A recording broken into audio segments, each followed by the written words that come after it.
Ang mabuting balita ng Panginoon ayon kay San Mateo.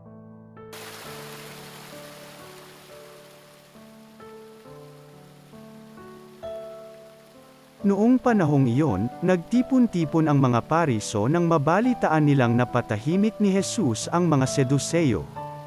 At isa sa kanila, isang dalubhasa sa kautusan ang nagtanong kay Jesus upang subukin ito, "Guro, alin po ang pinakamahalagang utos sa kautusan?" Sumagot si Jesus, "Ibigin mo ang Panginoon mong Diyos ng buong puso, ng buong kaluluwa, at ng buong pag-iisip. Ito ang pinakamahalagang utos. Ito naman ang pangalawa, ibigin mo ang iyong kapwa gaya ng iyong sarili." Sa dalawang utos na ito nakasalalay ang buong kautusan ni Moises at ang turo ng mga propeta. Ang mabuting balita ng Panginoon.